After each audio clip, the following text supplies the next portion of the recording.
አትሂድ አንተ በእናትህ ምንድነው ተቀበለውና መንጃ ፍቃዱን አስገባው በቃ ሰላም ነው ምን ፈለክ አረ መንጃ ፍቃድ ተወስዶ ማሽን ወሰድኩት እኔ ነኝ ወሰድኩት አዎ ትናንትና አንተ ጥቃበኛው ልጅ የባጃጅ ሹፌርና በቃ እንመልስማ ወሰድነው አንተ ምን አረጋግላ አረ ባክ መልስልኝ እስኪ እንትን ለመንገድ ትራንስፖርት ገቢ አድርጋለሁ እዛ ሄደ ጠይቃ እስኪ አረ እዛም ቢያሉኝ እኮ በቃ እኛ እኮ ነን የምናስመልሰው ምን ይናቅ እኮ እንዴት ነው የሚመለሰው አንድ 15000 ብር አምጣና ምን ላድርግ ላስመልስልህ ትናንትና አይደል እንዴ 10000 ብር ይሰጥ ዝም በል በቃ በየቀኑ እየመጣ ትጨቃጭ ጥፋ አረ ባክ ስጠኝ ሊፋጭ አረ ስጠኝ ምን ነው ትጋጭ ነው እንዴ አቆም እስኪ አረ አቆመው ወራ ናባዝ እስኪ ወራ እስኪ ያጣግዛል መንጃ ፍቃድ የለኝም ምን አገባን ያለ መንጃ ፍቃድ ለምን ትንቀሳቀሳለህ ጋሪ አይደል እንዴ መንጃ ፍቃድ ምን አገባን ጋሪ ምናምን አትበል ኮተታ ወንድሜ መንጃ ፍቃድ ሊብሬስ ፍሬን እኮ ጋር ነው የምትይዘው የምን ፍሬን ጋሪ እኮ ነው እኮ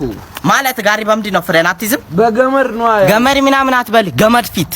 እና እስኪ ፊታው እስኪ እንትኑን ምኑ አርጋ ይፈታስ አረ እባክህ ወንድሜ እባክህ መተዳደሬ ነው ምን ላድርግ እሺ መንጃ ፍቃድ ያላስክ ሊብሬ ያለው ፍሬን ያለው ጋሪ እኮ ነው ዝም በል ይበት ጋሪ ምናምን አትበል አረ እባክህ ወንድሜ መንጃ ፍቃድ አምጣ በቃ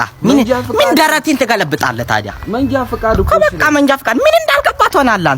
አንተ ሊፋጫም አትልመጭመጫ እኔ የሰራሁት እቺ ኮለሱ ነው በቃ ምንድነው ደረት መገልበጥ ቀጥ ብለህ ጥፋ ከዚህ ሰፈር አንተም ዞር በል እስኪ ጥፉ